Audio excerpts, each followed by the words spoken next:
Welcome to Malcolm Reed's How to Barbecue Right, a podcast where we talk about barbecue, share recipes, and discuss all things delicious. And now, here's your host, Malcolm and Rochelle Reed. Hey, welcome back to the How to Barbecue Right podcast. I'm your host, Malcolm Reed. We've got a special guest today with us today, Shell. We got Shell here with us, Tyler here with us, and Mark Williams from Swine Life BBQ. Once again, he come all the way, about 5-6 doors down? Yeah.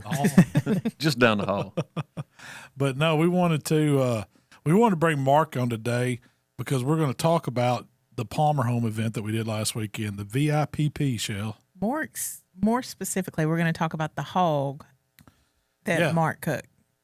The pig we picked. The pig we picked, yeah. And how you cooked it and what you did and why it was so good. I'm going to say right now, when Jay pulled up with that big hoss Outlaw pit, I had thought I'd seen a big pit before. That dude is a monster, and it is bad to the bone. Nobody understands. Like, we've done a video on it several times. I got one. Jay's got video. I've seen the video. You don't see the scope of it until you're standing there looking at it. And they see the price, and they're like, "There's no way." I'm like, "You got to put eyes on it." So let's explain that a little bit. Jay is from Outlaw Smokers. Jay Craig. He is the founder, owner, pit builder extraordinaire, and a heck of a pit master, too. Yes, he is. Of Outlaw Smokers. Which is a stick burner smoker. Offset stick burner, top flow. He's got several models, so it depends on what model we're actually talking about. Today will be the Hoss, but he's got them from your patio size up until not so patio Hoss. Carts, hybrids, fully enclosed, BFO. So we had the BFO here. And I thought the BFO is a big freaking pit. Big freaking outlaw. That's why we started calling it that. It's huge, the BFO. And it looks little. And then he built this Hogzilla cooker called Hoss to cook whole hogs. That was the whole premise of it. He wanted to build a pit. So we got to talking, I guess, when we were up in Mentone last year. It wasn't even a concept. It was barely a thought then. This has been about 3 years in the making. From originally, the BFO was kind of the first entry level into this big style pit. Yeah. And when he got that and developed it and we cooked on it, we realized there's something to do with the size of pit we have. Like, the airflow's different. It's a gentle cook. People seen it at Memphis and May Spring Fest that we've cooked on it. There's zero variation from left to right on that pit. I don't know what it is. It's something magic goes on. And that really pushed us there. And we started talking back and forth because Jay will tell you his goal is he wants to win a hog world championship. That is, and that's a great goal to have. I'm right there with him. So, but that was his end goal, is he wants a hog pit. And we went back and forth. You were involved. We sat down and had many drinks and talked about this for hours. And it was one of them things, if you're going to build a pit to this size, why not be able to cook a hog and still have room on the other side if you're doing an NBN contest to cook every category on one pit? So you got your shoulders, you got your rib room, you can still cook a hog on it. Yep. But the biggest thing that I see about it, not that it's just a stick burner pit, because there's been people building stick burner pits that cook hogs. I've seen them for years, but I've never seen the one that has the firebox underneath the rack. So you're using the end fire chamber to create that overdraft heat that a stick burner has, but you're using the hot coals underneath the hog to kind of duplicate an authentic brick smokehouse old style school pit. hog, and where you get those meat juices dripping down on those coals. And y'all have heard me say it before. A drum does it as good. That's what reminds me of authentic barbecue. The way those meat juices drip down on the coals, and when you're adding the control of a stick burner with the airflow and the flavor of having those baskets of coals up under the hog and easily move them around where you want to, like you were running an old-fashioned brick pit, it's a game changer in hog cooking. And we're just now at the tip of the iceberg as far as what this pit can actually do. I think so. We're learning it every time, and I told you that when we cooked this hog. I was like, I feel like this is going to be one of our better hogs. Everything, we learned a lot through it. We had the cook time down. We're kind of getting a better idea as far as what you can get away with as far as rubs go, because this is a hot and fast hog, plain and simple. You're not going to put sugar on the front end, and I just think we're easing into it, and each time it's getting better and better and better, and we're learning how to control. And we've learned the last 2 cooks that just because, like if we cook shoulders on the regular size pit or the regular side of the pit away from the coals, it still gets the same flavor.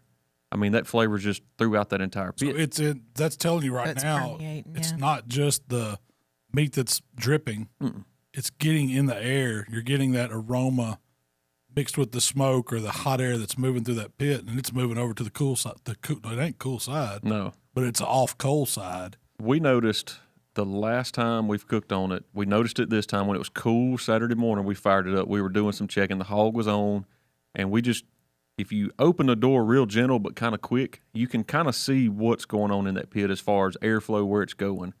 And what's happening is that firebox is so big, and this is theory. This is me and Jay talking. We're not scientists, but that firebox on the end is so big, it's drawing so much air, it's actually pulling some of the heat from what you put underneath that hog back toward the firebox, and then it's coming back across. So it's reverse flowing itself without a plate. Right.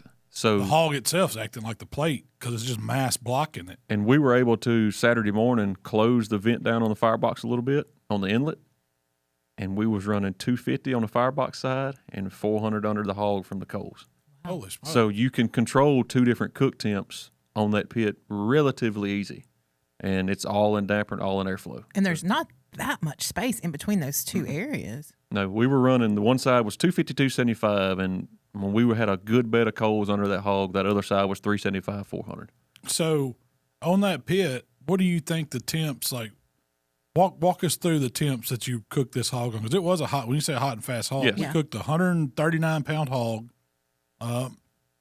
It was, the only thing, we trimmed it, cooked it Skin side down. inside down the entire time, no flipping it. So And it was on 6.5 hours. 6 hours, I think that hog was done. It was done. Yeah. And the rest of it just hold time, Just hold time. waiting to serve it. So So- walk me through the temps that y'all put it on and how you did it. So we're still learning the fire up process of this. And as big as that pit is, we can get it up to temp in about 20 minutes. As long as it takes 1 chimney of charcoal to light, we can be sitting on 350. what's up to 10? Okay, 350. Yeah, 350. That's cooking temp. That's where you want to That's where we started. start finish. No. Oh. So what we've been doing with these hogs is because the biggest thing to get that old school flavor and get that fat dripping is you got to get that meat starting rendering pretty quick. So we hit it with the hot and fast up front because I want to start getting that belly to drip a little bit and some of that stuff just to get that flavor working. And if you run it at 300, you're putting that behind another hour at least. So running it at 350, we bumped 400 a little bit that morning. Cooking the hog, you were cooking Yes. at 400? Yes.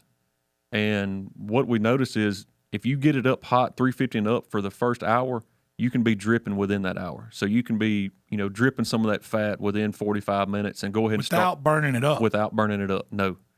And doing that too starts that rendering process because we still want the skin to be good. Like we filled up a pan full of just I'm going to tell you. best eating skin you can eat. When Mark I've never told had me, that bite off a when Mark hog. told me they were eating the hog skin, I've had judges ask us to try it when we've done competition hogs, and they'll ask you, get me off a piece of skin right around the shoulder collar or, up around the jaw or something like that. And I've done it before, and I was like, why would you want to eat that? Because it was, it was hard, but it didn't seem like it was going to have any flavor or anything to it. When you told me y'all were eating the skin, I was very skeptical. And then when we brought it in and we were pulling the meat out away from it, and you could just take it and tear the skin and break it off and eat it, it was almost like eating chips. And it had a saltiness to it. It had the savoriness and a to it. fattiness. And See, you got a piece of Shell got a piece of the skin off the belly. So yours had good crunchy skin and some pork belly right there with it. and a touch of meat, too. It was like It was true an like explosion crackling. in your It was mouth. true crackling. And see, I've we don't never had that, that well. I've had skin, and I was like, I ain't crazy about it. Even the one we did when we cooked that. We on tried. the Old Hickory with the running style. That skin, it was hard. It was crunchy, but it wasn't good. Yeah. This skin was good. I'm talking really good. So we're not salting that skin either. And that is something that if Was it oiled or No, No, we You just- didn't salt the one we- you cooked Saturday? we didn't salt the skin. Yeah, We salted just the exposed meat. And if we would have salted the skin and done it that way, we really could. Because I'm not saying we can eat this whole hog skin. not you- every Yeah, bit of yeah. it. You a got bunch of it. You got a good points. All your like up around the shank on the picnic on the shoulders, that's all good.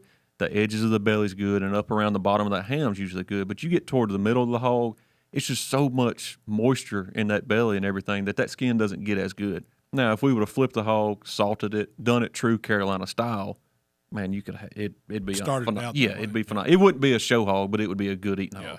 Do you trim it differently, like when compared to how we used to trim like a comp hog? So with this pit, the very first hog we cooked, we trimmed it just like I've learned from y'all. And, you know, backbone was split, backbone was in. We cut the ribs, laid it out as flat as possible, and it cooked good.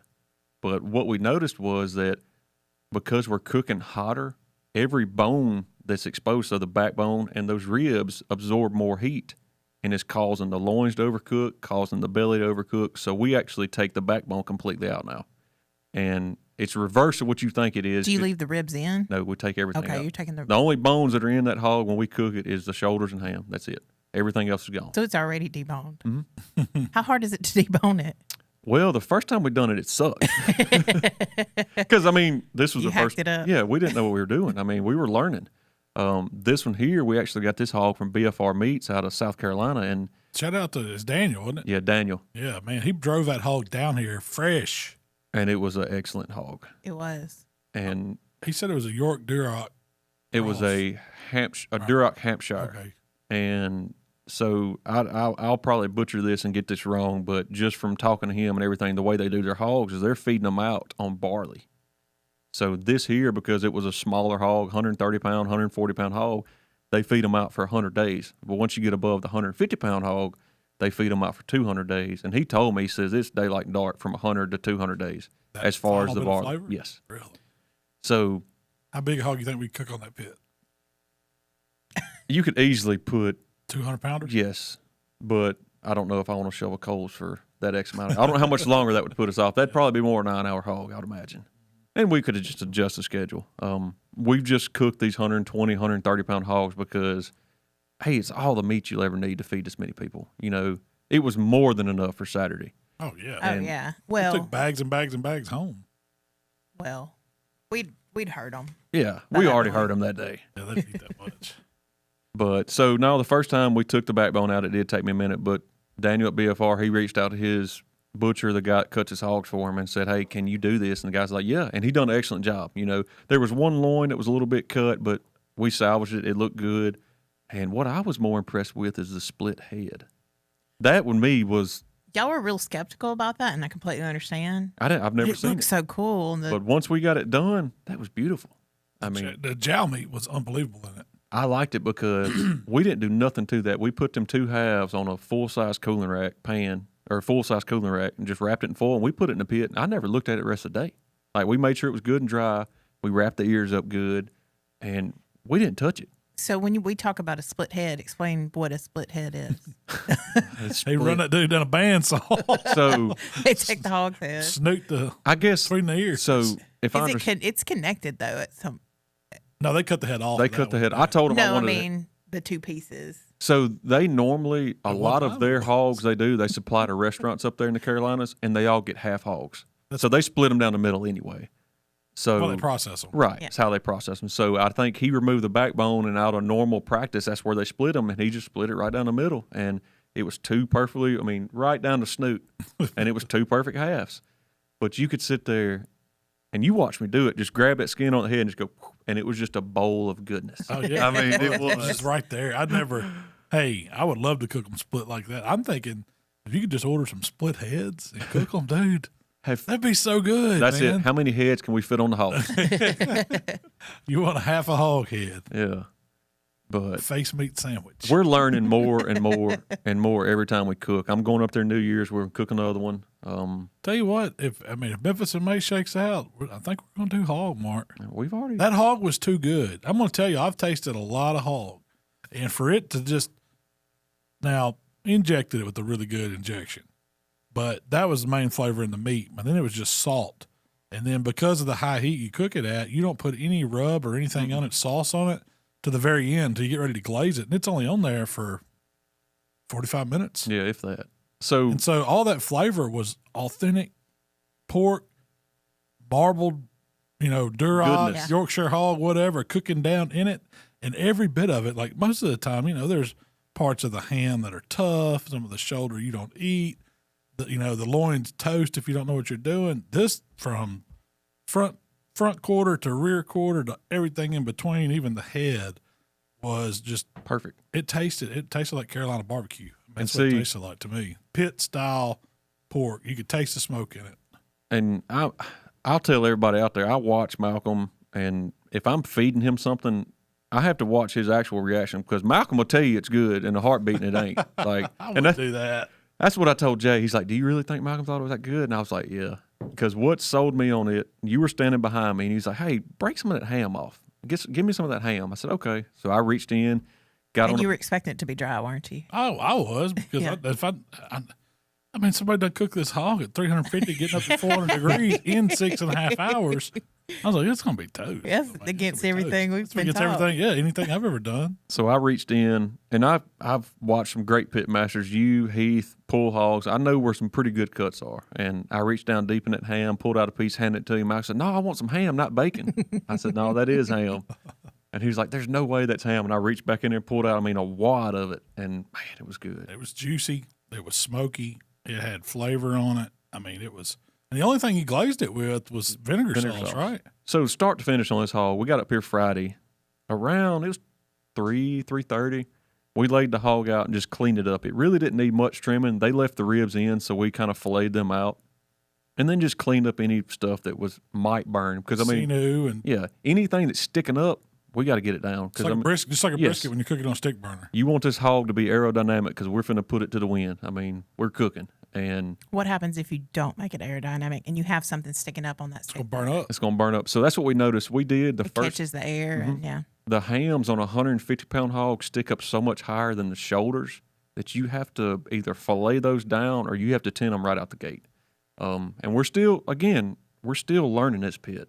And so anything that was sticking up higher than the shoulder, I even shaved some off the ham to try to get it low to where it lays in there flat, nothing sticking up.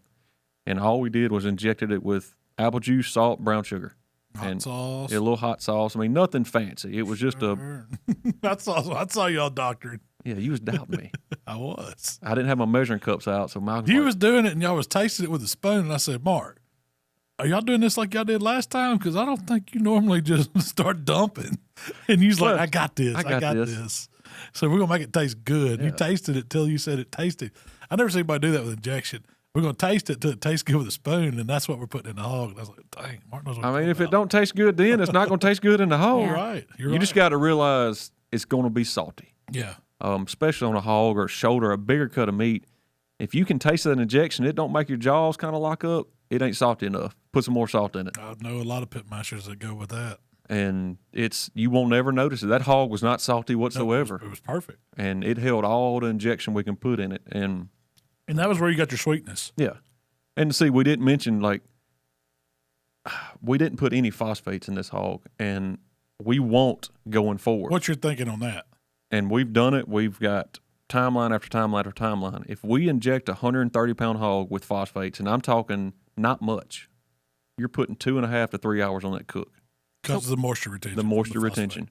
And I may be completely wrong against this or whatever. This is my theory on this is you're cooking moisture out to get that hog tender or that shoulder tender or that brisket tender. You're cooking water off. The only thing that's staying in there to make it juicy is the fat. Water does not make that hog any better. Apple juice does not make that hog any juicier. You're just getting the flavors out of your injection. So my theory to that, guess what don't evaporate?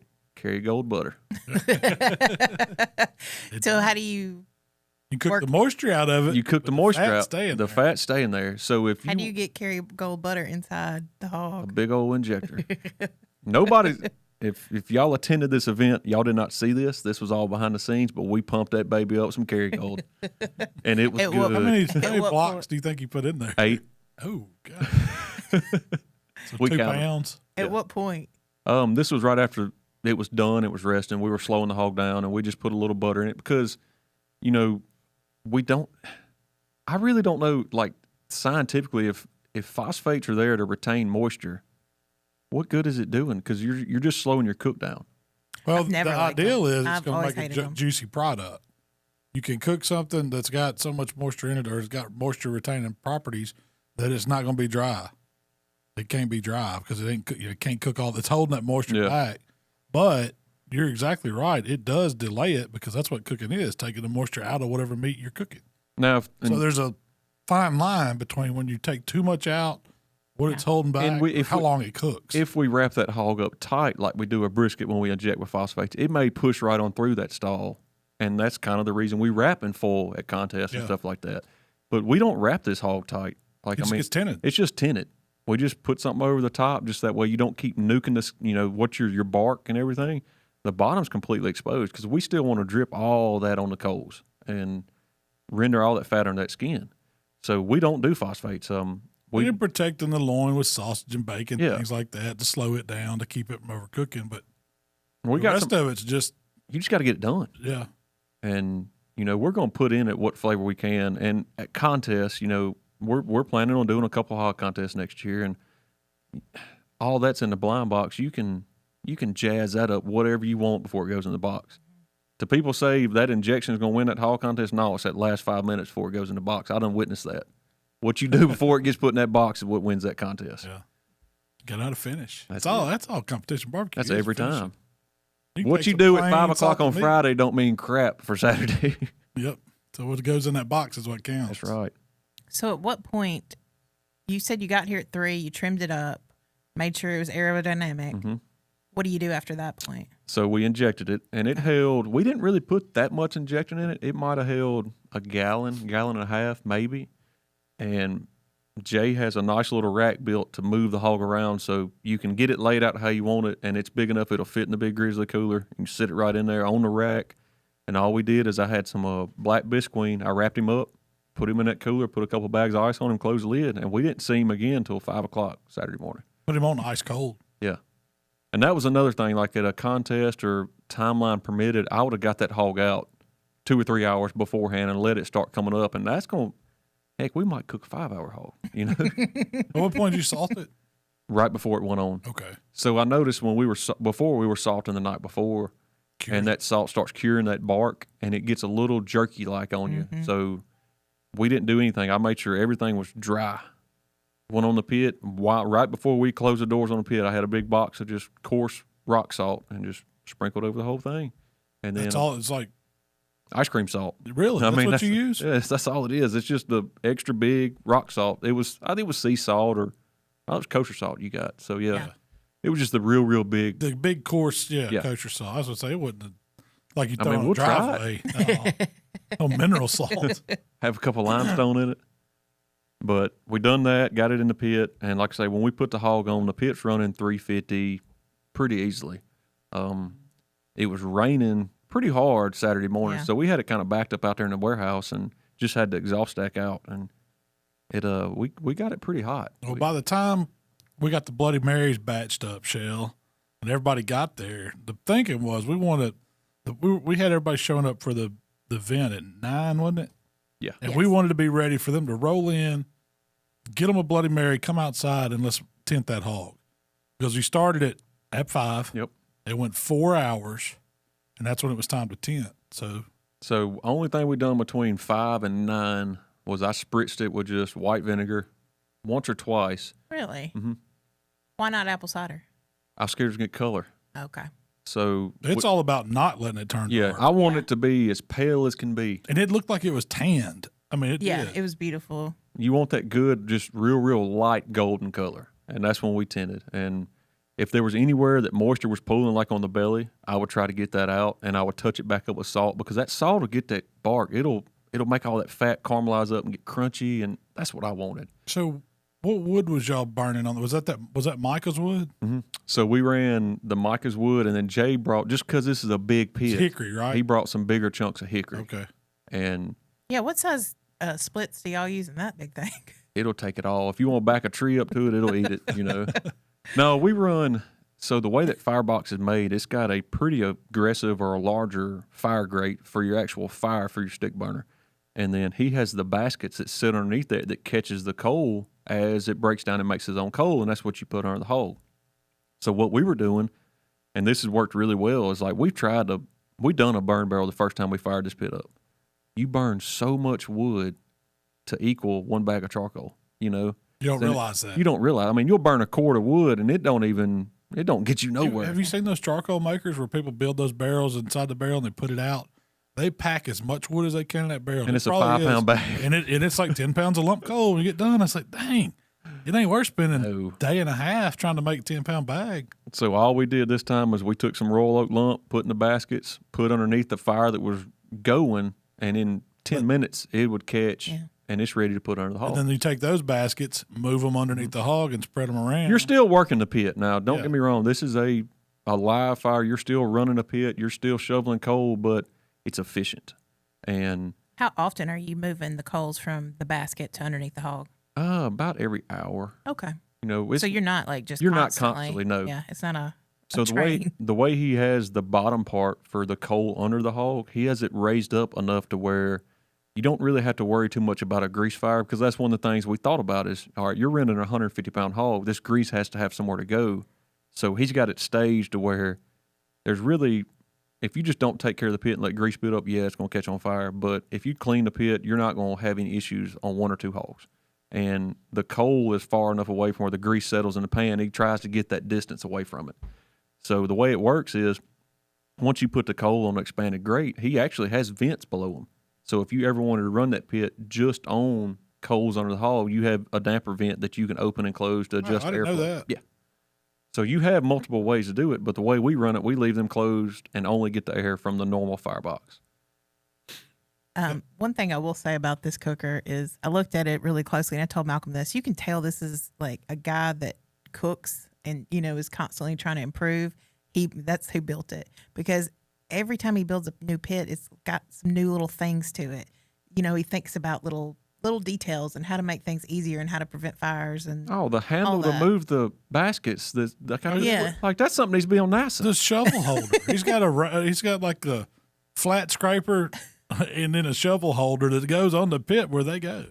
The way the door flips down to load the hog in, where you can spin it and load it on the rack. And how easy it spins. Oh, it's genius. Yeah. It's one of the most efficient hog pits I've cooked on. I want one so bad, Shell. Like my own. It's going to look good. And moving on. I was trying to I was going to let that just kind of that. So what else do we do at the event, Shell? So what else do we do at the event, Shell? We cooked 2 briskets. And those briskets, I don't know if I can say it's the best brisket I've ever had. No, you told me it was the best brisket you've ever had. I made you say it again. Did you coat those in blue plate mayonnaise? I didn't. You should have. Why not? They might have been better. Have you done the mayo as a binder on a brisket yet? No, and I was going to talk about, too, the mayo steak.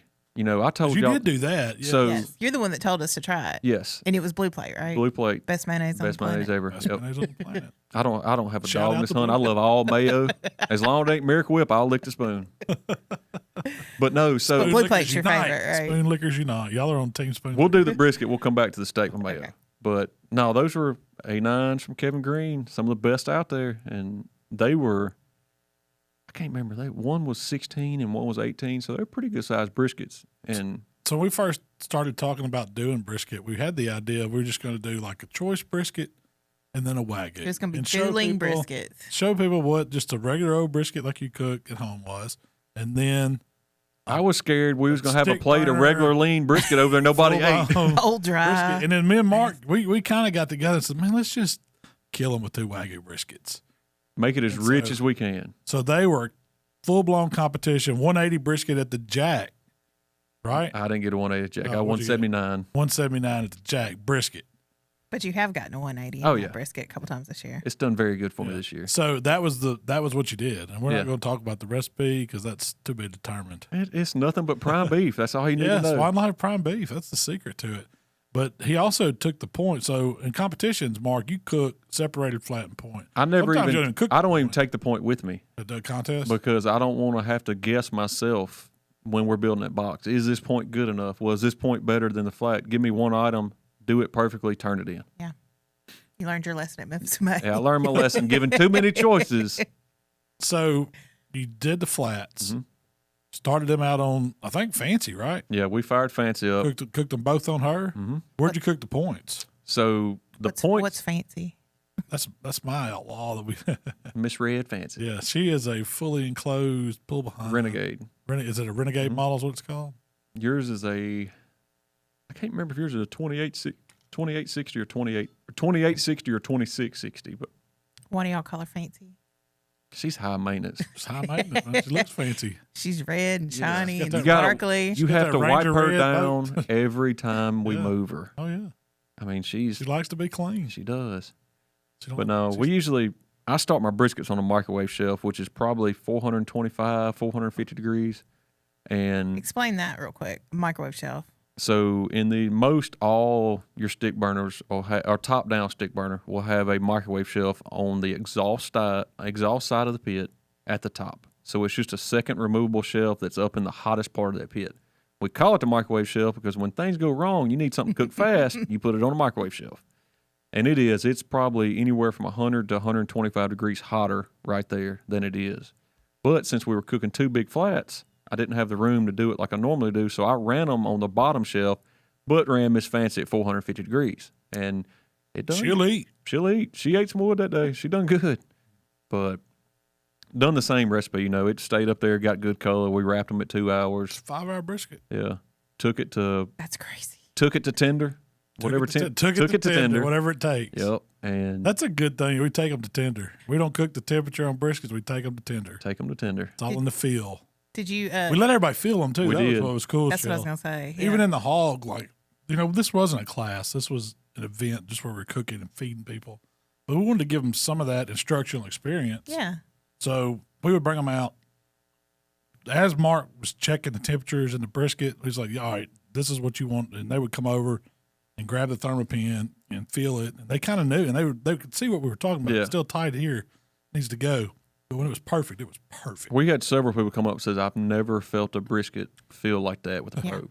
Because like that one guy walked up and he wanted to push it, and I was like, no, just let it touch it. And he's like, shoo. Yeah. And he's like, there's nothing there. And I was like, that's where you want it. That's I was like, overcook the crap out of it and bring it back.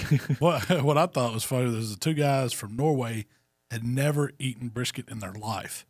They had that was one thing they wanted to try. They weren't even worried about the hog as much. They were like, we want to eat brisket. We never had it. I was like, ooh, y'all are We heard 'em. ruined for life. Because he did. I want to That guy say kept going back. he ate 4 or 5 slices. I'm like, man, Better watch this. if you got to get on a plane tomorrow, you don't want to eat this. We hadn't got to the wings. We hadn't got to the hog. But then you did the burn ends, and so you did jazz them up. Yeah, so They were tossed and sauced and all that good stuff. so that's So one. was that point or flat? The that was burn in? point. Okay. Now I did so. Then again, Then again, so the point of these briskets, we started out right beside the hog on the hoss because I was like, we're gonna get some of that grease dripping on them briskets, they'll have that drum flavor. have that flavor. So I wasn't gonna say that, but we're gonna have that hoss flavor. Yeah, that hoss flavor. We changed that to hoss flavor. So, anyways, we started out, and that's where our morning got pretty eventful for a minute before y'all all got here, is because those 8-9 started dripping real quick. And we had a pretty good little drip, drip, drip down there, and it got pretty hot. Yeah. So about that time, we had just loaded the fire basket up with wood. We loaded the charcoal baskets up to put under the hog. They were going, so I was like, all right, we're going to shovel these coals under the pit. We shoveled them. Well, I didn't notice Jay put a great big old piece of dry hickory. I mean, big piece. And we're sitting there, and he didn't see me shovel coals, and I didn't see him do that.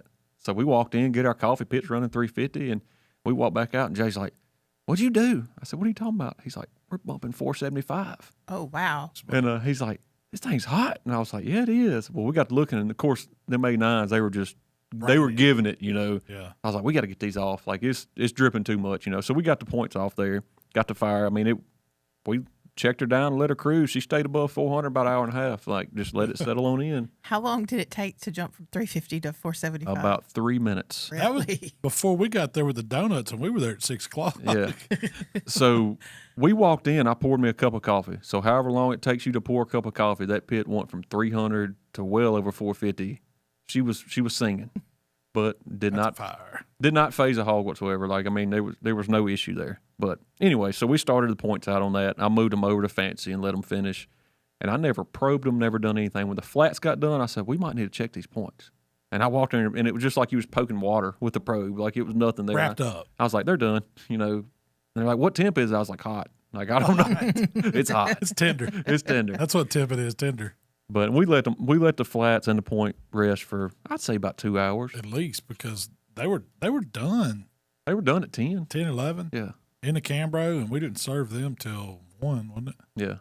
Was it? Or was it noon? No. Yeah, They they were rested noon. 2 hours, yeah. Yeah. That's not They too rested long. right at 2 hours. That's not long at all, really. No, really, at That's the contest. That's a minimum. Yeah, they rest. go further. Yeah.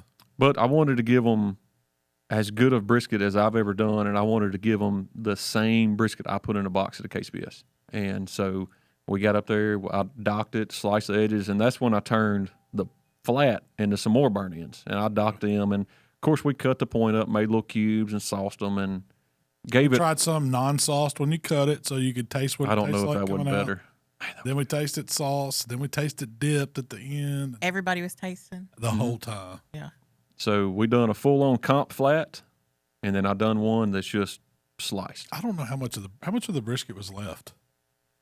I didn't see any. I gave a little bit to Alex. I don't Bet know. you somebody walked off with that. No, we gave Alex a little Okay. bag of it because he didn't get to come, Yeah. you know, and he was driving. I never everybody I around. never walked back to the food table. That was 2 full packer briskets that got they were that good. They And the got guys from the Netherlands I know ate 4 or 5 slices apiece, not counting burn ends. Yeah. There was no burn ends left, I don't think. I think they all got ate. That was crazy. And Shell, with that one, that's where you served them. Your a mac and smoked cheese, mac and cheese and a roll. Yeah, you got smoked mac and cheese and a roll with butter. That's what I can't remember who it was come up to me right after we done our little intro, and I think we just wrapped the hog. He come out, he says, "What do you mean by you're gonna hurt us?" And I was like, Oh, you'll know. "You'll know." Really? Yeah. Was he afraid? He was like, "I never heard nobody refer to feeding me. They were gonna hurt me." And, You're going to hurt yourself. We're just offering the, about 3 the means o'clock, to do it. We're not forcing. We No. didn't strap them to the chairs and open their mouths or nothing. we didn't have to. We just laid it out there. Yeah. At about 3 o'clock, You couldn't walk in the building without getting your mouth No. full of water. 3 o'clock, we're glazing the hog, and he says, "We still got to eat this hog." And I was like, "Yeah." That's what's bad because we fed them. So that morning, after their Bloody Mary, they got Sausage and double smoked. Or no. smoked spiral ham and biscuits. Yeah. They got a dessert breakfast, which was white, White chocolate bread pudding with the whiskey. It's not sauce. rich at all. with the white chocolate caramel sauce or whiskey sauce. Then they got the brisket. No, then they got the pork rinds. Pork We rinds, fried- pimento cheese, smoked we've- sausage. We did country pleasing smoked sausage. We fried pork rinds and showed them how to do your own pork rinds. I mean, I think that's cool. I like watching the pork rinds get fried because they What was- start off as little tiny dehydrated Pellets. pellets. Yeah. And 3 seconds in the grease, they've poofed up. they pop, and then you just let them get just right. And then you see, what were they seasoning? They were seasoning them with Prime beef and gringo. I Was think. They tried those. I think they ended Was up it hot? going with hot and prime beef. prime beef with Yeah, the two. it's prime that beef is hot. MSG. That's what it was. And then, I like so he brought those into the basket, and Shell had, when I say pimento cheese, it was like a white cheddar jalapeno pimento cheese, wasn't it? Or a palmetto? It was a white Gouda. The Gouda's what I had. It was so good. Yeah, a palmetto and then just a original. Yeah, just like a homemade pimento Yeah. cheese. And then it had our hot pickles. Two It had pickles, the spicy some garlic, crackers, the hot dill, some cracker. To and go. a bunch of And several of these guys were several whiskey drinks in by now. Oh, yeah. Well, because I would say after the Bloody Mary, we did the Tennessee Sunrise. And we made those right there for them. You know, that's the Jack Daniels, OJ, little grenadine. It's a simple drink. It's one Mojo kind of came up with And it's good. before a contest. We always drank them in the morning. Like if you didn't like Bloody Mary, you can make you one of those. So then we moved on to like open bourbon tasting, whatever you want. It's over there. Then we made a batch of Bullfrog. that right in didn't front come of till them. later. That I have never. That was the best seen- bullfrog I believe y'all I have made. never seen a batch of Bullfrog go so fast. It was like everybody got a glass, everybody come back for another glass, and then I don't know what happened, and it was gone. See, Jay apologized because he was like, I need to let the guests get bullfrog first. He's like, but this is no holds. I'm going. So like, I think he was the first one to go to the container and get his. He's like, this is my favorite drink. It was good. It was Man, really it was good. I don't know what y'all did different about that one, but something was different. So when did you serve your homemade banana pudding? That came after lunch, after your brisket. Brisket, mac and cheese, and roll was lunch. Because that And then your dessert was banana pudding, a homemade banana pudding. And I'd had a plan to do the Reese's Pieces shot. which is Reese's peanut butter shot, which was Godiva chocolate liqueur and Screwball peanut butter whiskey. But you forgot. Yeah, we couldn't find the Godiva that morning, so I just served a shot. I don't think they needed it. No. I said, well, let me see what a shot better. of Screwball is with this banana. So I took a spoon of banana pudding, put that in your mouth, swallow it, do the shot of Screwball. Dude, it's a game changer. That's one of the best desserts. It's really good. So I served it and everybody did a shot. Then the one lady was like, "Oh, I don't know if I like peanut butter whiskey." She sipped a little and she stayed on that the rest of the day. It's good stuff. She was like, this is good. And then the whole time they would say, "All right, let's go over here and do a fireball shot. Let's do a fireball." I was like, I felt bad for you. I was in my element. This was like, yeah. I kept saying, "No, this is for y'all," but I'm having a fantastic time. People don't realize, so you got 12 guests, and they all want to do a shot with Malcolm, but it ain't but one of Malcolm. So they're one shot in. Malcolm's finna bump 13. It was. Towards the end of the day, it was getting 4 or 5 o'clock. I'm like, please just let them hold it together for. Oh, but then we got into wanting to taste minutes. the whiskeys, and you had to get a shot each whiskey, and then they were making up whiskey shots. And again, there's 12 of them. I didn't know what to do. And then to top it all off, I think you knew exactly what to do. I knew what I had to do. But then I got kernelized, and that was the highlight of the day. I don't think anybody could have gotten you anything any better. How did we not start that? When we start this podcast from now on, I want y'all to introduce me as the Colonel. Colonel Reed. You are officially a Kentucky Colonel. It's the same kind of Colonel that Colonel Sanders was. Except I've got 16 herbs and spices. And Catfish Colonel. The Catfish Colonel. There you go. I've already ordered letterhead and. Oh, really? Oh, God. It's official. Like, the governor of Kentucky signed this proclamation making me one of the Kentucky Colonels. Now, there's probably 1 million of them. I don't know. It's not the point. All I know is I am one of them. If I get called to the Colonel's office at work, I am an official member of the Brotherhood of Colonels, and I have a white suit that I can just roll right into. You haven't tried that on in a few years. It might be a little fat guy on a little coat, you know. So we got to all start calling you Colonel. Yeah, so I'm officially Colonel. No, that. And I don't care if you call me Colonel, really. Jeez, you kind of want us to, though. It ain't gonna hurt your feelings. I hurt my feelings if you call me Colonel. But no, then the hog was finally ready. Now to be and then we had wings and nacho. Nobody ate the nachos. Mikey did the wingman wings. Oh no, we ate nachos. I ate pork rinds and nacho cheese. It was 1 bite challenge of pork rind and nacho. It was so good. It was. You just pump a little bit. They would just put it back there by the pork rind pans, and people would just come by and get one, pump some cheese in it, and go. I think he come by one time and he had a pork rind with nacho cheese, pork belly out of the hog, and vinegar sauce up top. I was like, that's a good bite. I like the way you think. That's a real good bite. The pork rinds and the nacho cheese go really well together, but you got to work fast with them. Oh, yeah, because they get soggy. Yeah. You can't build a boat of it. Yeah. Because they sog out. But if you do it 1 bite at a time and just put a little in there. If you've got hot nacho cheese on pump. Yeah, you just go over and get a bump of it. It'll be all right. Get a bump of cheese. And then we had the hog dinner at the end.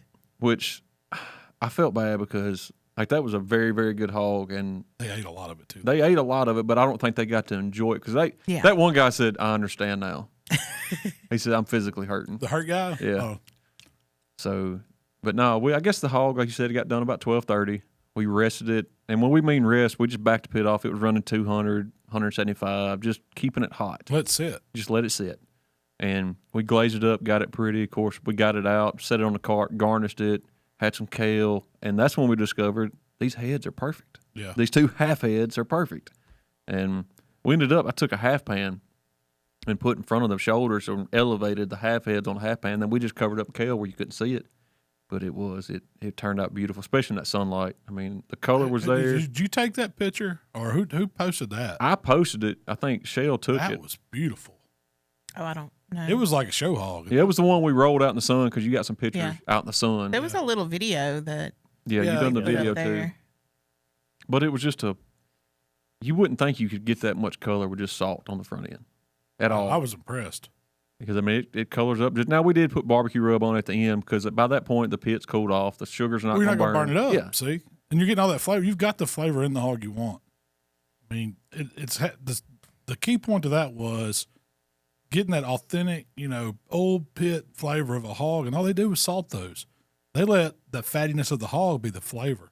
And at the end, when you just glaze it and put you some rub on it to make it look pretty and bark it up a little bit, you're just doctoring on it. I feel like you took that and combined it with the comp hog and made like a beautiful little hog baby. Perfect storm. It was good.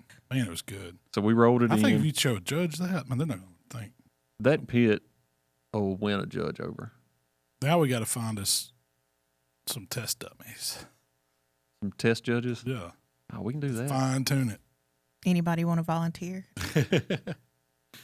But we that was the first hog that I've ever broke down that you could actually separate every muscle on that hog, and the muscles stay together. Like I pulled a whole money muscle out of the shoulder intact. Like you could slice it. That's pretty impressive. Pulled all the tubes out. Like you could break that whole shoulder down. You could go to the ham. Even we sliced the loin. Yeah. I mean, Jay come up there and sliced the loin, and I mean, it was phenomenal. It really was. It was. It had a lot of moisture. It might have been a smidge over, but it wasn't nothing we can't correct. In the areas where you want it to be right, it was right. Yeah.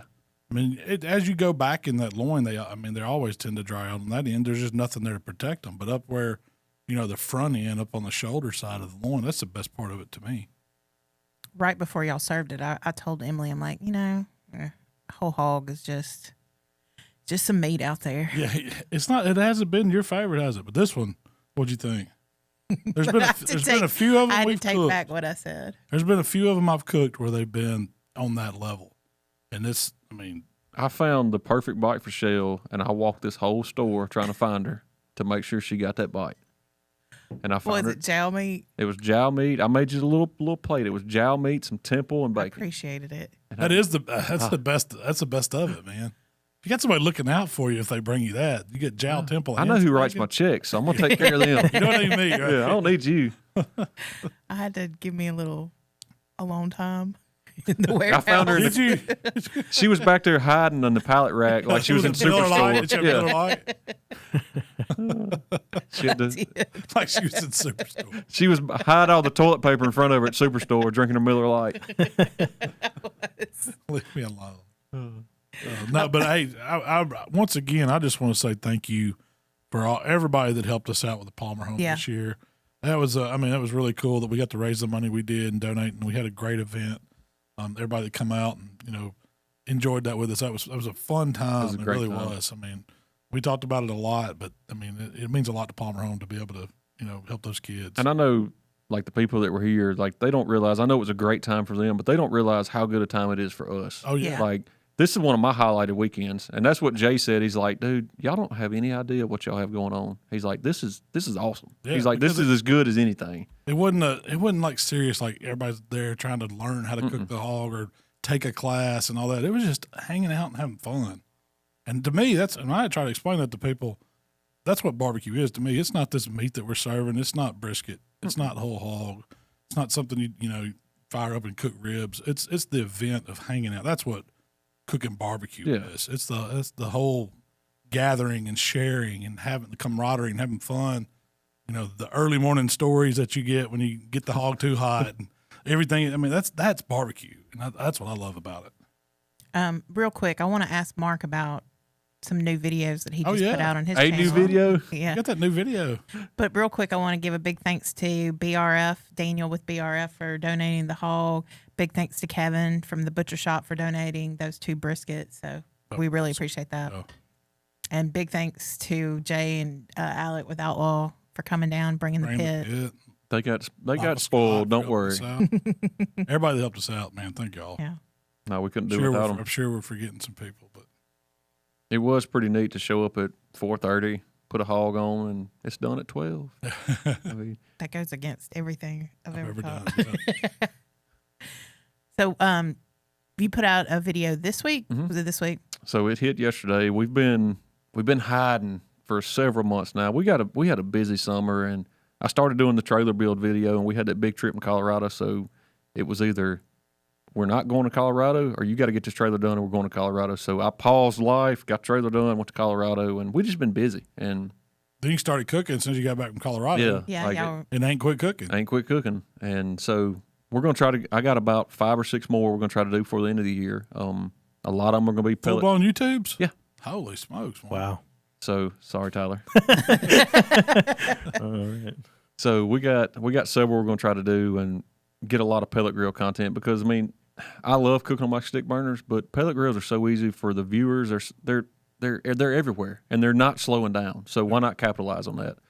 So we done a pellet grill pizza, which is probably one of my favorite pizzas. We get dough balls from a local restaurant, Boncebo, right tell here. me about what's up with that. Is it just easier to go buy them from? It's foolproof. I've tried to make dough. Like I've done 3 or 4 recipes, and man, if you're off 1 degree on your yeast temperature, it's like you're eating rubber. That Like, happened to us last time we tried to make dough. Yeah. and keep I don't us have the going. patience for it. I can go spend $3, $4 on a dough ball, go home, roll it out. I was going to ask you, what does he charge? Is it? I think I got 4 of them for $12 or $16. Like it's not much, but roll them out. I put a little flour down on some butcher paper, and you just use that butcher paper just like a pizza pan. And I don't like cooking on a pizza stone. You don't get it. It kills your airflow on a pellet grill, especially. Yeah. I mean, it's a hot surface, but there's no air to crisp that crust up. And so cooking on the butcher paper, as soon as that crust sits, you just grab the butcher paper and slide it right out from under the pizza, and that pizza's cooking on a raised rack, and it's just getting crunchy. And it cooks, 8 to 10 minutes, and that pizza's done. But I done a beef and mushroom pizza. I've done it with fillets before, but I was going to do ground beef, keep it simple. So I was going to ask you what, because I didn't really catch. Did you just cook regular ground beef store? Yep. All we done is I had a hamburger meat.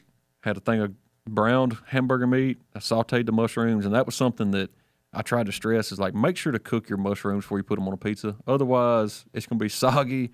So much water cooks out of mushrooms.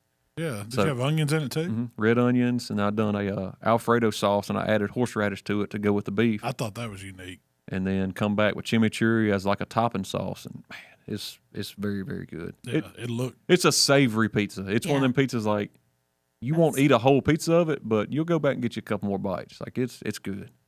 Was the cheese like? Did you cover it in cheese, or was it? So That's what I couldn't tell how cheesy it was. It was cheesy. It was 2 packs of Kraft, the shredded pizza cheese on it. Yeah. So that's a pizza anybody can do though. yeah, it's simple. And like you don't have to have don't get me wrong, these Kamados will cook a great pizza, but you can do this on your pellet grill. Yeah. Like don't be scared, crank it up and just let it cook. It may take 15 minutes on yours, or it may take 10. Just make sure it's clean. I made that mistake, y'all. Don't have no grease. Don't cook. Don't cook pork butts the night before and then low and slow all fire night, it up. no wrap, and then fire it up to 500. You will have a real pizza oven then. Yeah, it'll be fire. I've done that.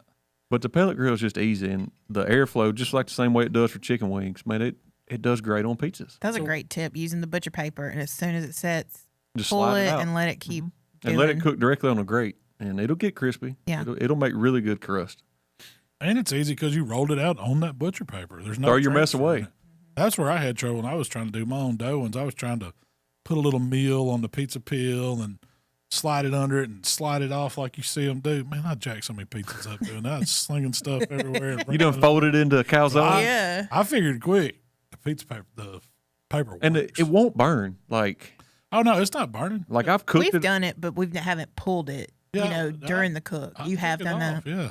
It takes about 2 or 3 minutes, but you can just, if you have a pizza peel, you can kind of slide it on there and just pull the paper right out. You got to let that dough release from the, Yep. the paper, though.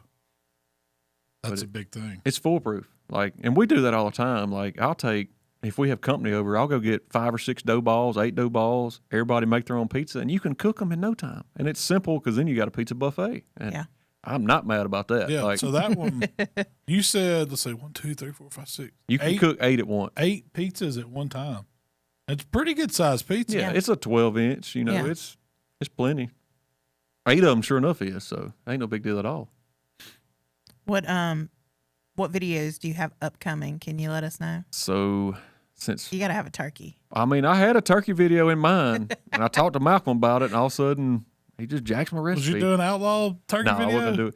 I was gonna do it. I bought some of those big turkey breasts from Kevin. I got him to send me shoot like 6 of them, and He sent me a text the other day. He's like, "You need anything for Thanksgiving?" And I said, "Man, you can't beat those big turkey breasts." ain't that good. But I'm gonna do a Memphis style hot honey gold turkey breast, and do it on the Outlaw probably. I think that's a good idea. Just something, do barbecue rub on it, mix up. Might have to hit Mikey up, get his old wing sauce recipe. I tell you, Mark, you need to do that tea. You talked about it, and I did it on a mesquite turkey that I did coming out next week, y'all. Is that right? Yes. That was a good turkey. Add that to the brine instead of water. This has been it's not a new recipe. I think I mentioned it last week to the reindeer. That's where I got it from. I've heard him talk about it for years. The sweet tea in the brine, it does something to it. See, I like the sweet tea, and then I've done the apple cider, and it's good. What do you mean, I've cider? done apple juice. I've done some cider. I've done like As a as the apple, liquid, like not apple vinegar. cider, right? Yeah, Apple just cider. cider. Maybe Okay. change it up. Maybe do a green tea. Do it. You're jacked up on caffeine then. Getting real California right now. Yeah. Yeah. You should have done, instead of sleepy chicken, you should have done a sleepy turkey. Big old purple turkey. It would have been a good one. But no, I got a few. I'm going to do that. I'm going to do an overnight brisket, overnight pork butt on pellet grill, just And because dessert's coming. I cooked one last night. That might be a video. Might get a little hate because I'm cooking with a sous vide, but it worked. Yeah. So, Oh, Wouldn't share it. Don't share that one just yet. I'm not. I got to beat all y'all to So, dessert I said, don't do a category. video on it just yet because you said you wanted to use that for something special next year. Yeah, yeah, you're right. You had to come up with something. But no, we got a few. I'm gonna do that. I'm gonna do a wing video. I'm gonna do a hot. Have you done a cheesecake on the smoker yet? I haven't. There you go. So me and Emily talked about it, and we've learned. And since she cooked cheesecake at the Jack, we've done it at the. That's what got me thinking. Yeah, Why we've don't you done it at the Jack, and she cooked it at the house we rented. And the house we rented had a very nice stove, but it was a non-convection oven, and we've always cooked on convection. It was so good. It was way better than cooking on convection. Really? Yes. You thought so? Yes. No, it was, the color was better. It didn't even try to crack. Like, it was the most beautiful cheesecake I've ever seen her cook. I've never done a cheesecake on the pellet grill, but there's no reason why it wouldn't because it cooks a heck of a pie. I was going to say it cooks a pie to me better than our convection oven in the house. I agree. And a sweet potato pie or pumpkin pie is so good on it. Yeah. It just cooks that so even. And yeah. Heck, Emily's cooked a pumpkin pie before on the Outlaw, and it cooks just as, you do got to watch. You will get some flavor on it, but it's good. But we got a few, so I'll be busy the next couple of weekends. I'm gonna try to knock out one or two this weekend and get a few more released, and definitely get some holiday stuff rolling because you got to capitalize on that. That's what I was fixing to mention. This, if you got to buy your turkeys this week, get them this weekend. Get them thawing out. If you're cooking a big one, especially shell, we got that turkey thawing guide out there. Mm-hmm. So for the big turkey, like the 24-pound turkey, that's the biggest one. You move it to the fridge next Thursday. The 17th. Thursday. So Thursday the 17th. And move it to the brine on the 22nd. Y'all got to get them. I'm telling you. Go ahead and get them. Hey, if you want to cook those breasts too, call my man Kevin down there in Pensacola. Man, they're good. That's the best turkey breast going. That's what you're cooking on Thanksgiving. That's what I'm cooking on. I hope. So we are going to, next week, we're going to do a show all about turkeys and holiday cooking. So if you have any questions you want me to ask Malcolm, put them on the community page and I will. Turkey talk is what you're telling Turkey talk. me? Did we do that last year? We live? did. It was Live fun. stream, it was great. Yeah. We might need to do that again too. Maybe we'll do that. I don't know when. I won't be here. We're doing, I say we're doing turkey talk on the podcast next week. We're going to answer those questions. Mark, if anybody wants to find you, find your channel, find your videos, where they go? Y'all can find us at Swine Life BBQ, all the platforms, TikTok, YouTube, you name it. If y'all got any questions, let us know. I'll be glad to answer them. When are you going to do a whole hog on a BFO Well, video Hoss. on the Hoss? so I've done the Hoss video with the hog, but I haven't done a recipe. Yeah. So right after we're in Memphis in May, I'll do that video. Okay. There you go. That'd be a good one. Mal, what do you got coming up This week, this is, I'm going hunting. It's time to go to camp, y'all. I'm about turkeyed out. I mean, do I have one more whole turkey I got to cook? Oh, God. Because this is going to be, I'm using, I'm not even going to say what I'm going to use. I'm going to y'all wait. It's going to be a good one. Everybody knows you're using blue plate. I'm using blue plate. I'm using blue plate on the turkey and see if it's as good as those wings I did. And it's going to be like an experiment. It's not going to be like a step-by-step. This is how you do a turkey that turns out the best. I don't know how it's going to be, but I'm hoping it's going to be good. And so we've got a ton of holiday recipes like for Thanksgiving that we've been putting out on TikTok. I've got that mesquite smoked. Now, y'all got to bear with me because y'all know mesquite's strong. Mark, you was over there to try this one. That turkey's legit. That turkey was legit. But it's mesquite smoked, but it's mesquite controlled too. I didn't put just a ton Light of it on there. Mesquite lightly smoked. Light mesquite, lightly smoked. Yeah, lightly mesquite smoked. That's going to be a good one too. And I did do that sweet tea brine for that one. But there's going to be some good stuff coming out before Thanksgiving. So if y'all need some ideas or just want to try something new, hey, y'all check it out. TikTok. All of them. Yeah, we've already did another mac and cheese on the 6 cheese mac and cheese on there. We did a sausage dressing. We've got Deviled Sausage eggs. and dressing was excellent. yeah, it's so good. we've got Did you try the sausage dressing? I made it last year. Oh, It's oh, some- did you? Yeah, Have you I done done a video on it last year. Oh, cool. Damn, I should have watched that one then. I thought I was doing something different. Did you use sage sausage? Yeah. he came up with that There you all go. by himself. Well, You fry the sage sausage, and that's your sage for the dressing. Don't add any more. I added more. Yeah, I like sage in mine. You had one of them green dressings. No, it wasn't green. Shell, Pretty good. pretty Pretty dang good. good. I love dressing though. I do And adding too. But sausage to I've it. got some different stuff coming too. I think I got a leftover one that's going to be really good. if it pans out, the leftover one's going to be good.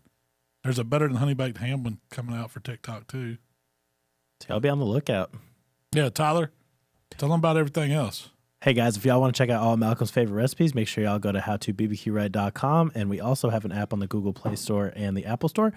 And if you all will head over to Facebook and join our Let's Get to Cooking community, where you can be a part of a group of like-minded pitmasters and backyard cooks, and just we have a lot of fun in there. You can ask questions, share your recipes, and just have a good time. So That's where you can ask those turkey questions. yep, that's where it is.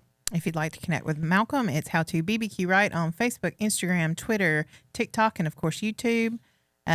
Mark, thanks so much for coming on, talking hogs. Thanks for all your hard work last weekend. Yes, ma'am.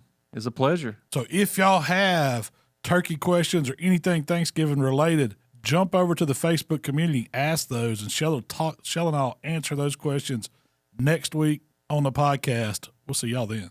We gone.